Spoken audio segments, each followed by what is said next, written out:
My wife said she needed space. Not from me, she clarified, but from the daily grind, the routine, the weight of grown-up life slowly pressing on her spirit. I just want to breathe. For a few days, she murmured, her fingers gently brushing mine, her eyes searching my face like they were pleading for approval, for empathy. And I gave it. Course I did, because marriage, when it's right, isn't a prison. It's meant to be a refuge, safe space where both people can breathe, evolve, rediscover themselves when life turns into a blur. When she mentioned her college girlfriends planned a trip to Miami. Only 4 days. No wild plans, just sunshine and laughter. I told her she should go. Meant every word. I even helped her. Folded her summer dresses, tucked in her mini perfume bottle, made sure she had her favorite sandals. In the week leading up to her departure, something shifted. She was lighter, more cheerful. She joked again. Danced while brushing her teeth. Looked at me with that familiar warmth she used to have back when we first fell in love. And for a moment I truly believed this getaway would be healing. For her, for both of us. She left on a Thursday morning. I remember her hug, longer, tighter than usual, and how she leaned in and whispered, "Thank you for believing in me." And I did, entirely. The first warning didn't explode. Arrived softly. Came from someone I least expected, Jonas, the husband of one of her close friends. We weren't tight but had shared drinks and a few games together. He rang late that Friday night. Too late to be casual. Felt a ripple in my chest. "Hey man," he said. "Quick question. Did Chloe say all 4 girls went?" I frowned. "Yeah, why?" He paused. "My wife's been posting pics all day. Tag everyone except Chloe. Just thought that was strange." I laughed it off. Said maybe Chloe wasn't feeling social.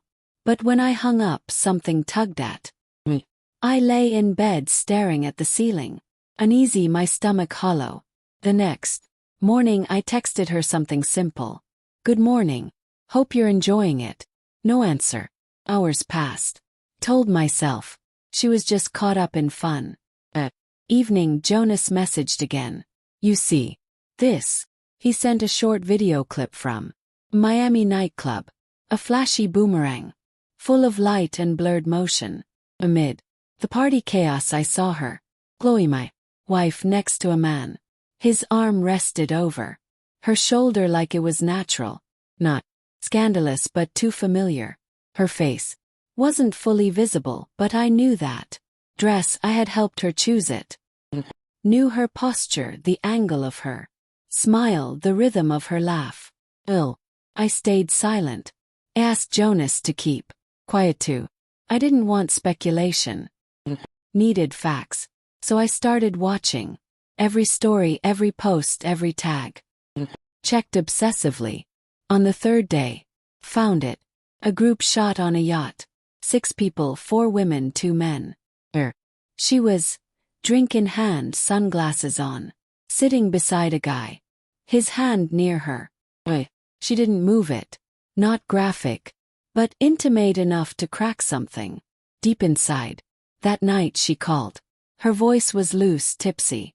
Music boomed in the background.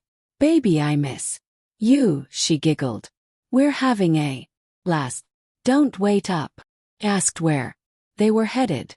She mumbled something about a rooftop bar. Couldn't name it, rushed the words like she'd practiced.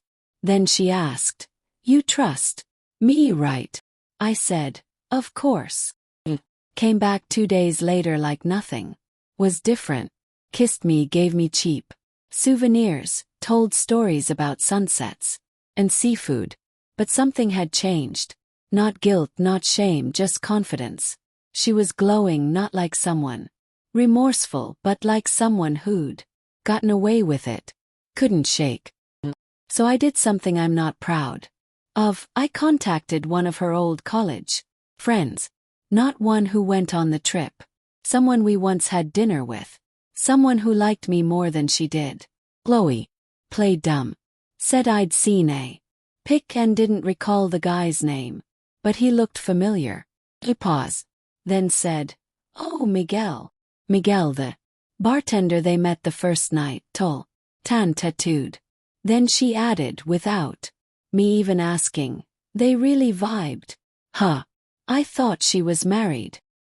Didn't respond. That night I lay in bed next to my wife, her breathing steady. I didn't cry, didn't speak, just stared into the dark and listened to betrayal settle into the walls. That's when I decided. No shouting, no accusations. My revenge would be measured, silent, and strike where it would hurt most, her pride. 3 weeks later I told her I had a work trip. San Diego networking, just a weekend. She smiled, kissed me, wished me fun. Did go to San Diego, but not for work. Met with an attorney. Opened a new account. Moved my paychecks. Froze our shared cards. Cancelled every joint subscription. Took back every inch of what we shared.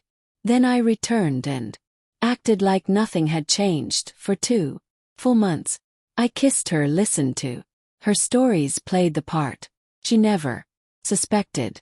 Then one morning she came into the kitchen wearing her favorite oversized shirt, stretching, smiling.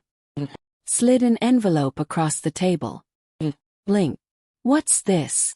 "Separation papers," I replied. She laughed, thought I was joking. I wasn't. I laid out everything, the photo, the yacht, Miguel, her friend's slip up. Her face didn't turn guilty, just confused.